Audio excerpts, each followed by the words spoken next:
Hello, everyone. Welcome to Cooking from the Heart. I am your host, Danielle Motley Lewis, and we have a special treat for you today.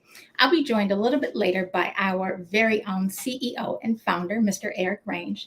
But before we bring him on, of course, we need to level set and just educate the folks who may be new to us about all of the benefits of our wonderful hemp hearts. So we know that hemp hearts are an excellent source of plant-based protein. We know that they are a complete protein and they have more omega fatty acids than any other type of fats. We know that they are rich in vitamin E and fiber. We know that they are an excellent source of potassium and phosphorus and incredibly rich in iron. They're a complete superfood when you compare them to chia seeds and anything else. Hemp hearts rather, will stand alone and stand above all of the others. So today we're going to talk about one of my favorite cuisines, one of my absolute favorite soul food. And Erik and I are we're going to get into a really rich conversation and dialogue about the evolution of soul food. And he's posed the question out into our community does soul food need to evolve? So, without any further ado, let's bring on Mr. Erik Range. Hello. How you doing, Miss Danielle? I am fabulous, living the dream. How are you? I'm well, man. I woke up this morning, so everything else is that was the blessing. Everything else is just bonus. Isn't that the truth? Okay, so what brings you here today? Why do we have the treat of seeing you 2 months in a row now? Like Month you, bro, I feel right? like you take my job. You know, I, and I feel like see, this is a little secret inside joke, Hemp&Fork business that I'm about to tell. They always try to get me to be in front of the camera, and I'm always trying not to be in front of the camera. But yeah, today is we're back again. To be able to have a conversation, a little bit different flow. For our show this month, but I love to try to be dynamic and try to add some different spice to it. And I think conversations and debates are always good because we talk about us not being like a monolith. So, what are those differences of opinions that are out there, and just being able to talk through it. So I'm here to talk today. That's what it's about. Okay. All right. Well, before we get started, let me share. I mentioned in my little intro that soul food is my absolute favorite food to prepare. That is those particular dishes. I don't need a recipe. I don't need measurements because, to be completely honest, I wasn't taught with measurements and recipes. I was taught for a handful of this and a little bit of that and maybe a little bit more. So that's why I feel like I'm able to be the most creative and give the most love in the dishes that I prepare. And I'll tell you what, I have a memory when I was a child. I don't even think my mother knows this. When I first fell in love with soul food. So my mother was very well known for, she could, throw down in the kitchen. Everybody knew, Weezy could throw down. She's going to get me for using her nickname. All but kind of she could coming out. but she could throw down in the kitchen, okay? And when I was in elementary school, I think I was in the third grade, there was like a soul food fundraiser or something. I remember it was in the library. And I just remember everybody raving about my mama's greens and black eyed peas, even though I don't care for black eyed peas. But What? everyone, I don't. I'm a red beans and rice girl. That's I more for our shout out for our Hispanic brothers and sisters right there. Red beans and rice. Nah, red beans and rice. Yeah, I ain't gonna say the way I used to prepare them, but anyway. But I just remember the lasting, and everyone raved about Miss Denise's food forever, even the children. And that's when the seed was planted. Like, I want to make people feel like that. I want to be able to show my love and my creativity through my food as well. So that's when I first started to be curious about the kitchen and making others, put in a smile on their face. So that will always be my favorite food to prepare. I can understand. Mhm. Tell us about the question you posed to our community this week about soul food. Yeah, but even before we get to that, I think soul food definitely is a part of culture, right? And so, my question and so on isn't just about um, the substance of the food, right? It's also about the culture that's behind it, because it's a huge history, behind it. But before we get there, I wanted to ask you, where is your mother from? Like, where does she pick up her soul food cooking techniques and habits? Yeah. So my mom's people, they are from Ottaville, Alabama. So they Alabama. migrated north. Yes, Alabama. Okay. So Okay. that's where her Okay. folks were from. And I had a great conversation with my mother last night just about, how she learned to cook and the things that she grew up with, and then how that evolved. I'll share some of that, as we're talking. But yeah, Alabama. Absolutely. And so for me, my introduction to soul food, and I have a story as well. I love soul food too, right? Like I really, really do love soul food. But I've learned that I love cultural foods, just in Mm-hmm. general. I Mm-hmm. love Jamaican food. I'm married to Jamaican, so I love Jamaican food. I love Thai food. You know what I mean? I love different cultures and different flavors. I love Mediterranean food. So, I think culture is such a big part of food.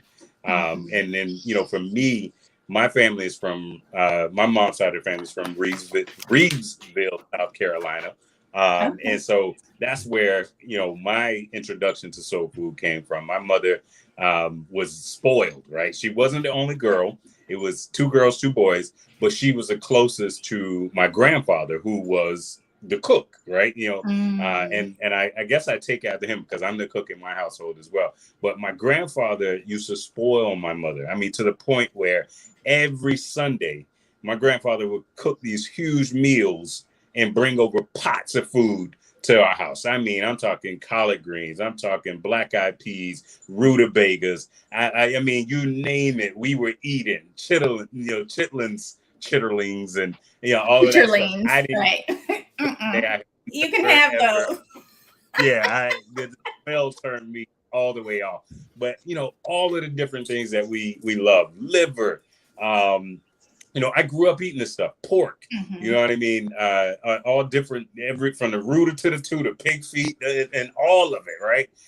Those are all things that were a part of us growing up. It wasn't even given to us in the sense of like this is our culture or anything. This was like this is what we eat, and so Yeah. so I ate it, and as I got older, um, you know, my my relationship with food changed. Let me say it that way.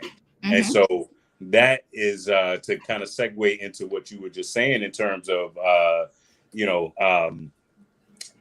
the impetus behind the question, right? Mm-hmm. Does soul food need to change or evolve? Really and truly, it came from a place of you know uh, my own personal journey, right? I Mm-hmm. posed the question, and absolutely, it's from my own vantage point and my viewpoint. And I know that we've talked about this before on different shows. My family and I, we are pretty much plant-based at this point. Myself and the kids, we still from time to time we do still eat meat and so on, but we're primarily plant-based. So when we think about food, it's become much more about our health journey, much more about our what we put in our bodies being medicine.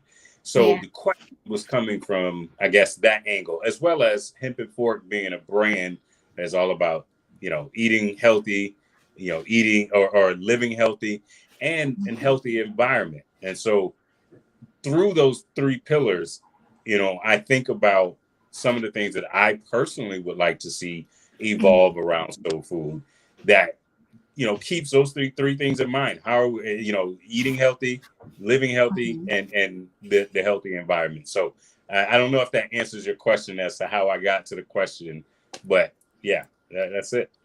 No, it does. It just, so first let me start off my response by saying when you know better, you do better. Okay. And even when speaking with my mother last night, she grew up on greens and beans that were made with ham hocks. Okay. I wasn't raised like that. So by the time my mother had her family, she was on to the smoked turkey and, putting turkey into her beans and greens and other foods. And then even now, she doesn't put the meat or add the meat in at all. So her taste has evolved, but she still indulges and enjoys soul food because once you know better, you do better. And once your needs change and you learn to eat to live and not live to eat. Once you do all of those things, then I feel like it's choices that you make to still enjoy, soul food, but you don't have to cut it out completely. And I will say this, I appreciate the thought behind the question. I appreciate you explaining the pillars and everything. But when I initially read it, and I'm on the team, okay, y'all, I'm in the fold, but I read it. I'm like, what? It's change soul food. Like, who trying to do that? So I was like, Erik, Mr. Range, where did this question come from? So that was my initial thought because again, I went back to that third grade little girl and it wasn't my first experience with soul food, obviously, because I've been raised, I grew up around it, but just to see like how the community came together and the impact it had. And, it's all about legacy and celebrating our culture. And like, there's so many different variations of soul food and much of it have derived from vegan dishes. We just put meat and stuff in it when we didn't need to. So yes, we can get back to that. We can evolve in that way. But soul food is what it is. That's and I think you hit on the very point that I'm talking about here is that I agree with you. I mean, you said it even in your own personal journey. Your mother was raised eating, with the ham hocks inside the greens. So was I. Like that was standard, right? Like I remember the first time calling my grandmother and was like, "Hey, I'm making some collard greens. What do I need to do?" And the first thing was like, "All right, you need to get you some ham hocks, a stick of butter, and you know what I mean." So like I know exactly what you're talking about. But I remember even then thinking to myself, but I don't really eat this stuff no more. Like, so, what's my alternative? And you're right. I did transition to turkey. And then after that, I'm at a point now, I don't put any meat in it. And in fact, I don't even use, like a chicken stock or anything. I use a vegetable stock, you know what I mean? And so I definitely, but that to me is in and of itself evolution, right? And I don't know if that evolution is based on, like kind of age and you mature and you eat things. I remember when I was a kid, there's a lot of stuff I didn't eat back then. You know what I mean? Ginger, broccoli, Brussels sprouts. Like it's so much stuff that like right now, if you tried to take those from my diet, yeah, I probably would cut you. You know what I mean? Because there's such staples in my diet now. So I get it. And I understand that reaction of like, wait a minute, don't try to take this from us. Don't because take my macaroni and that wasn't my angle at all. I definitely, again, like I said before, I believe that soul food is just as much cultural as it is the substance of the food that we eat. And something else you said that I think really underscores like how I see it and how my response to the question is. Soul food, I think, we during slavery times we were given scraps, so we made do with those. We made miracles out of mess, right? But a lot of the stuff in the recipes that we used back then, we added meat and salt and those things to it. Whereas if we go back to more original recipes that come, straight out of the continent, we didn't add those things like meat and so on. We were much more heavier on root vegetables, much more heavier on other things like that. So that, to me, while I me saying does it need to change and evolve was kind of almost tongue in cheek, in the sense that, you know, the evolution that it needs to go through is almost like going backwards and not really going forward. You know what I mean? Going Yeah, back to the root and the foundation of it. absolutely. Absolutely. No, those are excellent points. Our culture, our food is incredibly rich and diverse. Eric, did I lose you? Incredibly rich and diverse. So we definitely don't want to lose that. But I think it took us a couple minutes, but I think we're on the same page. We're in Yeah. agreement. And then, How we just need to make get to the, personal, better personal choices, etc. yeah. And then when we get to the substance of soul food, right? The actual Mm-hmm. food itself, right? That's when I'm like, okay, to be honest, there's really so many ways that we can do this, right? And Mm-hmm. you know, as a brand, Hemp&fork, we definitely, you know, it's not our intention to alienate people, you Mm-hmm. know, and so on.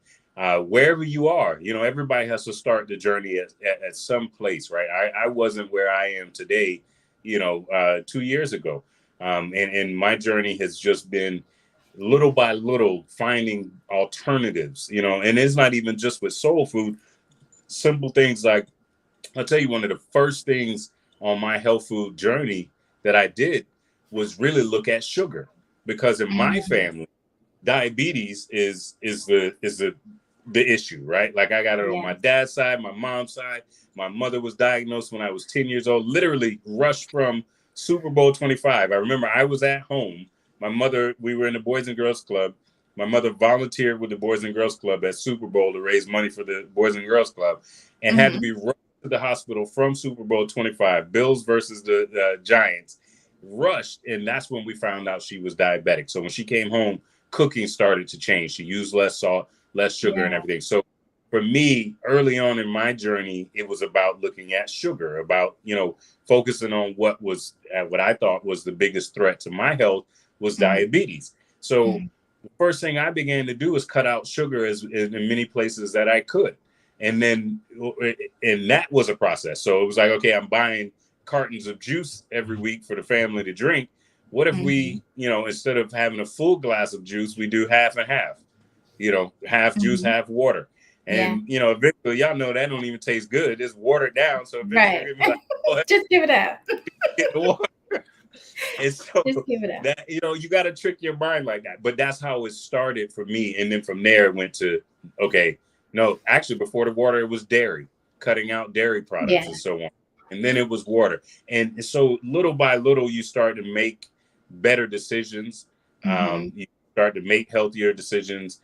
And I think you end up and find yourself in a place where you have such a vastly different relationship with food that you Mm-hmm. do challenge even traditional concepts like soul food. And you say, well, you know, listen, I love soul food too, but I love you more. And I want Right. you here playing it with me for Mm-hmm. much longer. So can we talk about how do we, you know, make some changes, still eat the same foods, but Right. maybe add nutrition to it, or maybe reduce something that was more harmful, you know? And that's really, I Absolutely. think, at the bulk or the foundation of the question that I was putting out. Yeah, that brings to mind a recent conversation I had with a good friend of mine who happens to be one of our biggest customers because she loves the product, but she is recovering from hip surgery right now, and so she hasn't been able to cook and be in the kitchen like she was prior to her surgery.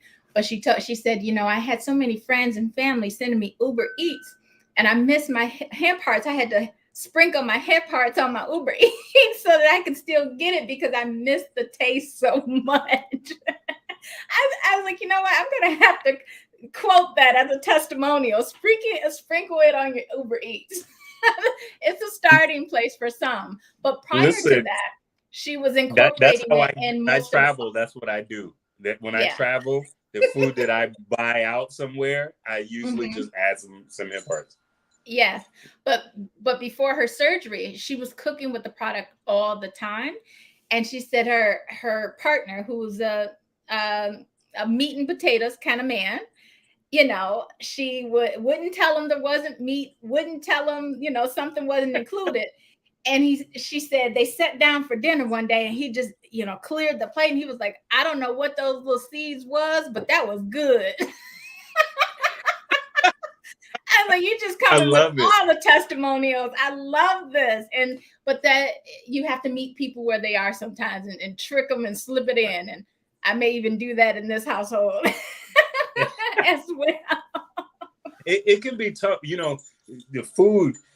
That's the other thing, and I think that's again, as the further I get into this company and this brand, it continues to illuminate for me some of the reasons behind why I decided to go this route. You know what I mean?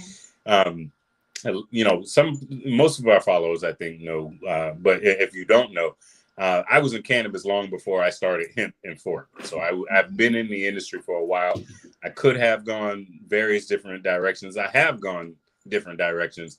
But in terms of when I decided what was going to be my baby, the company that I was going to start, I was very intentional and very deliberate. And I think about, going back to my mother, she's such a huge influence on me because for her, she's a diabetic. And, I have been over, since I was a kid, trying to help do whatever I can to help her manage that. Right. I remember when I was in college, I had came across this book, The End of Diabetes by Joel Fuhrman. Anybody is dealing with diabetes or pre-diabetic or anything, I encourage you to go read it on Amazon. It's less than $10. But I bought the book from my mother and she wouldn't read it. So I had to read it for myself and then say to her, okay, did you know that cashews are really good anti-diabetic food? So what if we replace the chips that you like with cashews? It still gives you that kind of comfort food of, just snacking, but it's something that's an aid in what you're dealing with and what you're going through. And so, I think in particular for us, as I think about my parents and so on, as they age, we're going to be their caretakers. We're going to be the ones who, are going to have to take care of them. And in many regards, I want to make their end of life as easy, as comfortable as possible. And I think if we start that process now, we can actually achieve that. And so, that's just another one of the catalysts behind, the brand and wanting to help educate people, try to take some of the stigma out of eating healthy, that because you eat healthy, you can't eat good food that, or food that tastes good. You know what I mean? Trying to take the misnomer out that you got to go all in and, you got to stop eating meat today and cut out everything today. Like that, it's a journey, and that's how we see it. And I hope that, as a brand, we're communicating to people that it is a journey, and you got to start somewhere. And we want to be a partner with you. We want to be a resource with you as you go through that journey. Absolutely, absolutely. Well, in the spirit of that, and because of course we're at the end of Black History Month. Well, the calendar Black History Month. It's always Black History Month for us. But we're at the end of February, and we've been talking about soul food on our platforms and with our community members throughout the entire month.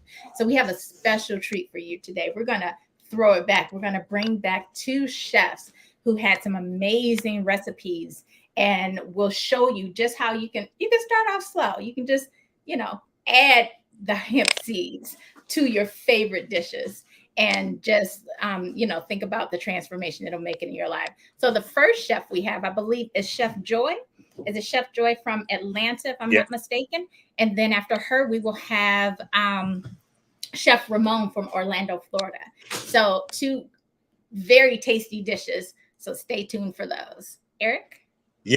And before we go to the video, let's, definitely want to remind people that, this month was Valentine's Day as well. So we've been running Two Hearts Are Better Than One special, our 2 for 22.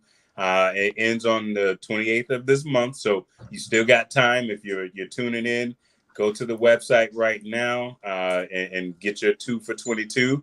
We'll get those out to you before the end of the month. And yeah, these videos, again, you know, that's one of the things with the cooking show is we want to show you guys how to add these to your daily diet. It's not always about trying new recipes. It's about enhancing the ones that you already know, the ones that you probably, cook on a regular basis.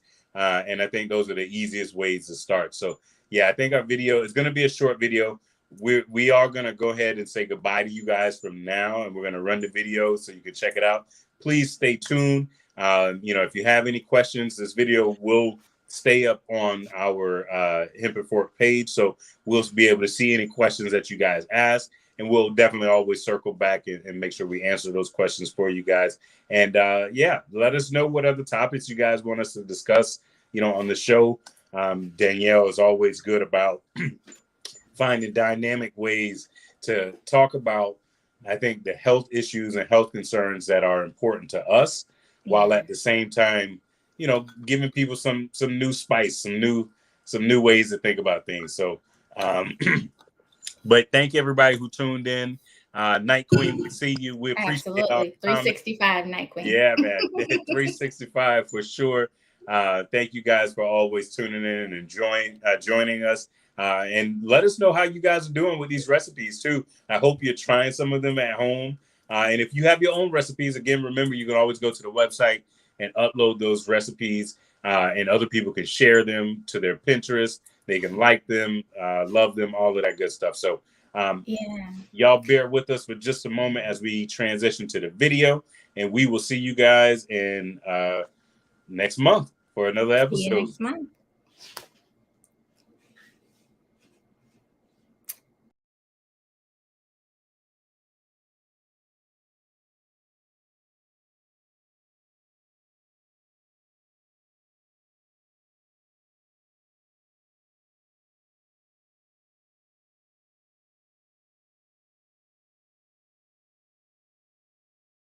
How are you? I'm good. So, Chef Joy, you're in Atlanta, and tell us what you're making for us tonight. Today I am making fried oyster mushroom sliders. Nice. And and this is just one of the dishes created to become a meal. That's awesome. All right, so let's get right to it. Let's start. What's the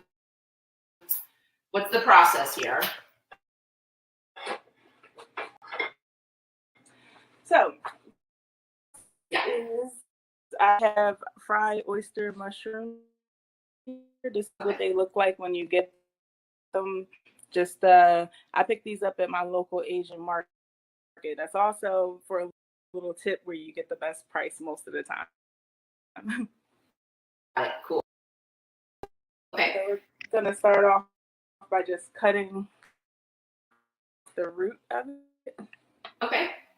And then usually we kind of just pick these off as if it were little bites of skin or whatever your protein would be for your slider. Got it. Okay. Just peel it off kind of in chunks, larger chunks like this. And when you get little bunches, you can save them for soup or just set them aside. But I like to take these beautiful pieces because they're about the size of a slider, so they'll sit nicely on it. Yeah. So once you have your larger pieces set aside, you're going to take your wet ingredients. So it's going to be wet and dry. Okay. For the sake of prepare the dry batter here. So the spice of the bowl is flour. So we're also a gluten-free household. You can use regular flour, but I use used just a gluten-free flour mix. It's like rice flour and almond. The other half of it, and the other half under the spices is starch. That's important for gluten-free frying because it helps keep it crispy because it's not regular flour and it can get a little soggy. So you want it to have a little crunch still. So that's where the cornstarch comes in. I love it. I love it. Yeah, and then we have black pepper, cumin, garlic powder, paprika, onion powder, Italian seasoning, pink salt, and then we're just going to dump all of that in this Ziploc bag I have. Okay.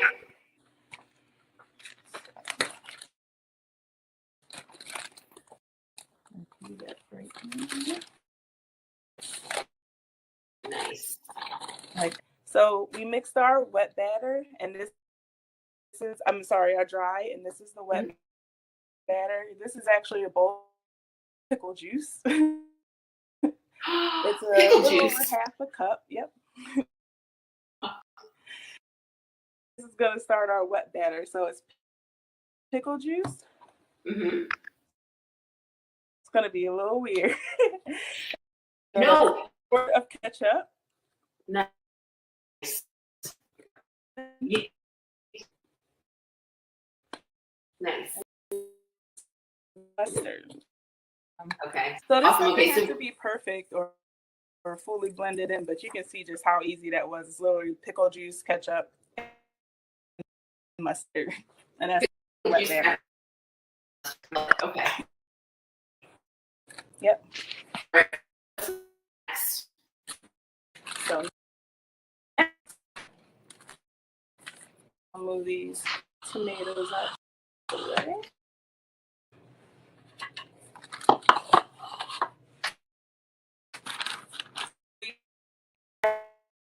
Dry. Sometimes I switch it, but you can either way. But I'm just gonna do a quick dab like that in the wet. Okay.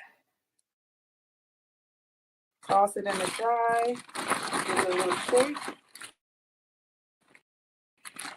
And then we're gonna do it again. Got it. Okay. So it's just a double batter. Yeah. Again, being gluten free, it keeps it with a nice crunch. And then you see, So great. well, you see that little pile there would just be big, beautiful chunks that would be great on top of a slider. Nice. Awesome. Then I'm gonna come on over here. Awesome. To Oh, we got some oil. Which is preheating, I hope. Oh, perfect. Oh, and what kind of oil is that, Chef Joy? This is just vegetable oil. Vegetable oil. Okay. You can use whatever kind you like, except olive oil has such a high burning point, so I wouldn't do anything like that. But, all right, so we're just gonna flip this cutting board over just so I can show you guys the first step. Yeah. And that is going to be to shake your chipotle peppers. And these peppers were, they're just canned peppers. It's really cheap, like a little less than $1 a can. We're just gonna dice them. Okay. So that they fit well in our mayo. Now, most of the time, I would do this, but I'm doing such a small amount, and not everyone might have, a high power blender. So this is probably how you would end up doing it at home as well. Gotcha. Cool. So just a quick chop, about peppers. Nice. And then I'm just going to rest that one back over here. I'm going to scoop it up. Gotcha. I'm guessing that's vegan mayo. Yep, it's vegan mayo. Main ingredient, hemp hearts. Yes. The most beautiful key ingredient here. Mm-hmm. Protein. Nice. And right now it kind of looks like a little tartar sauce. Be listed. Cool. Awesome. So This looks good. Yeah. And that was actually Making pretty quick and easy.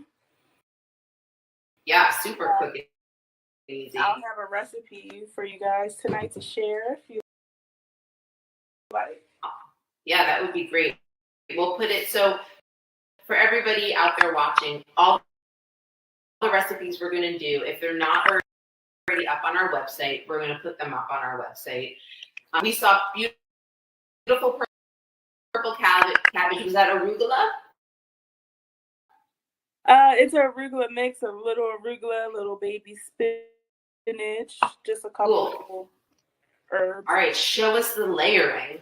You know, I love this beautiful hemp sauce so much. I'm going to do it at the bottom and the top. Nice. All right, so we're going to dress the bun. Still get those amino acids and the protein and all the. All right, what's next? Oh, look at those.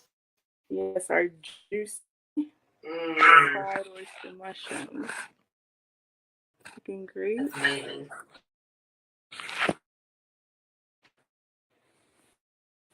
And then we're gonna do our Some green. greens.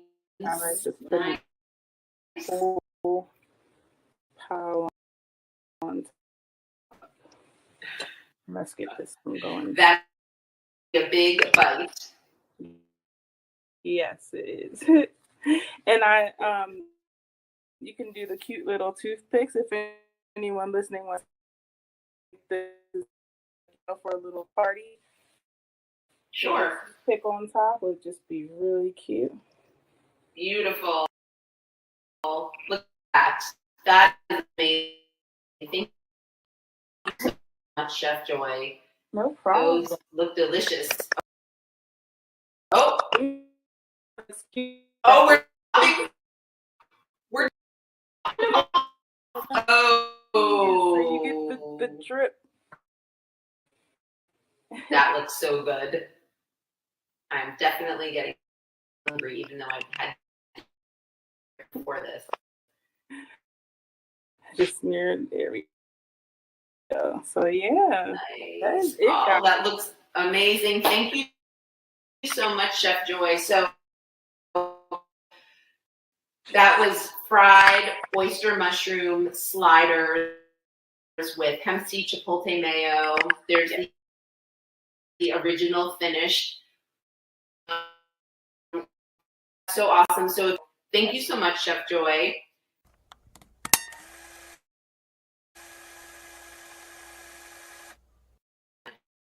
Chef Ramon, how's it going? Good. No problem. That's it. I love that. You're gonna make dressing because there's no bird. Yep. All right, let's see. What's the first thing we're gonna do for your dressing? Well, basically, once you're making a dressing, I like to make it from scratch because you get to know all the ingredients that's actually product rather than just a store-bought product. So the first thing you really want to do is you want to dry out your bread. Okay. I recommend like a rustic bread. I usually, for today, I used a mixture of rustic wheat and French bread. Okay. Basically, put it in the oven on 225, and it basically takes about an hour and a half. But you cut it in cubes. Yep, you cut it into 1 inch by 1 inch cubes. Okay. And then you turn it every 30 minutes. Okay. Up, let it cool. This is do the day before if you would like, in order to save time. Gotcha. Here. Okay, great. Once you have your dried bread, I have here is a mixture of celery and a pound of onions and 4 cloves of garlic, all of it minced up. How big do you want that to be? Those pieces. I would definitely say minced. Minced. Okay. So small.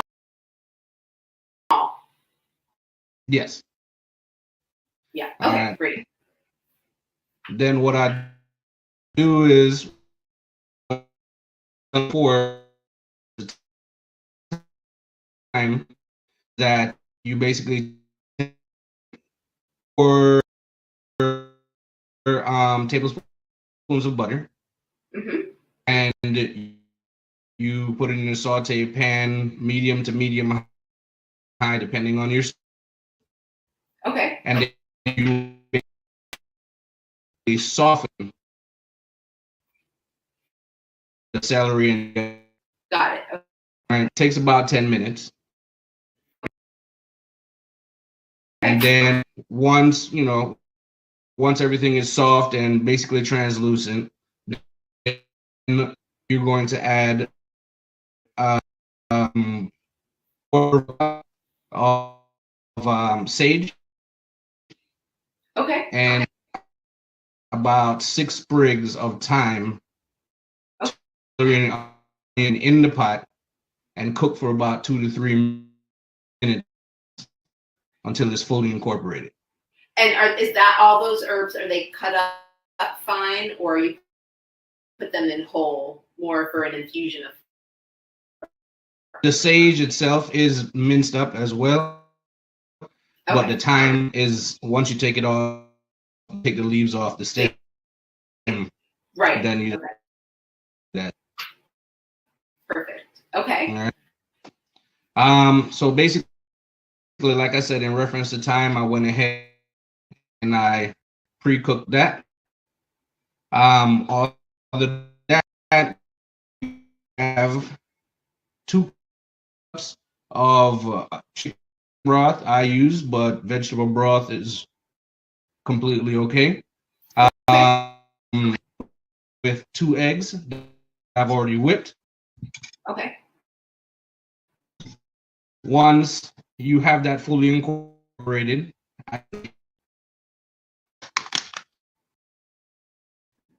spoons of the hemp heart. Got it. And then I mix those in.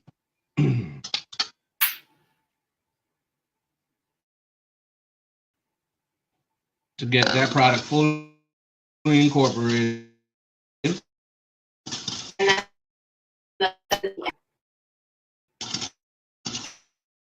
2 cups of vegetable, turkey, or chicken if you'd like. Got it. Okay. Once I have that pretty much fully incorporated, I do salt to taste, but I'm also pretty liberal when it comes to the pepper. because you know Okay. I like flavors. So Got you want to add those to your mixture.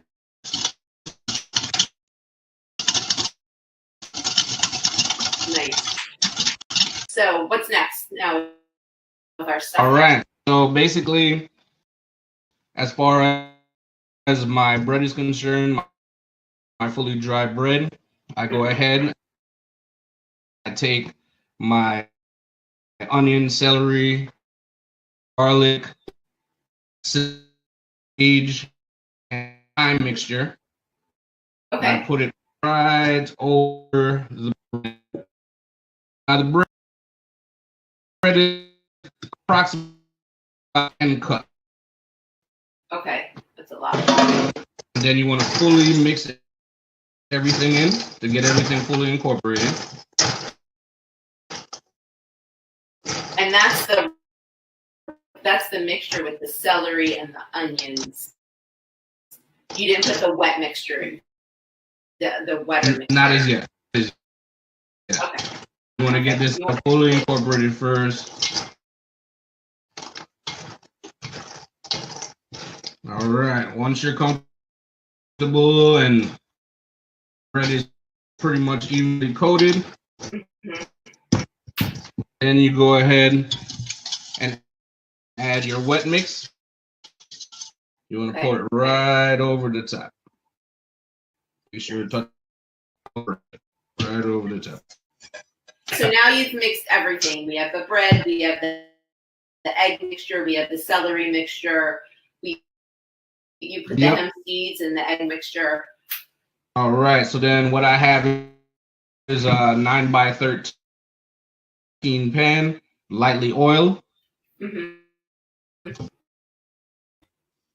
Now my recipe, basically what I did for today, because you know I wanted to let everybody, when you're cooking at home, you know you can read a recipe, but you're always going to do something different on your own. So what I've basically done today is given a base recipe in the hopes that people will use this recipe and incorporate their own items. There's different seasoning. Some people put apples, some people put raspberries. Right. This seems like a pretty cranberry. So this basically is just like a pretty fine stuffing recipe, except with the addition of the hemp seeds. Yep. Yeah. And then once you get all of your things mixed together and put in the pan, I have 2 tablespoons of butter. So in total, I've used spoon. And then basically all I'm doing is just drizzling it over. Mm-hmm.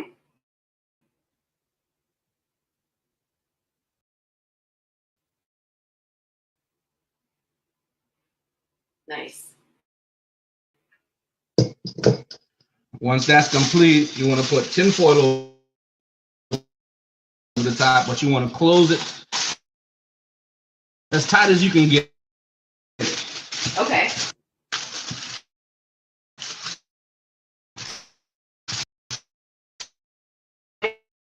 Why do we want to do that? Because you want the heat everything all the way through. Got it. Okay. And then everything else will be able to set once you get out and let it chill for a little bit on the counter. Right. You want that egg. All right. Once you have everything tightened up, you're gonna put it in the oven on 375 for 25 minutes covered. Okay. And then once that timer is up, you're going to then take the cover off and cook it for an additional 15 minutes. So let's go ahead and put it in. Awesome. into the oven. Nice. And you said 375, Chef? Yes, I did. Okay, great. Yeah, same exact oven.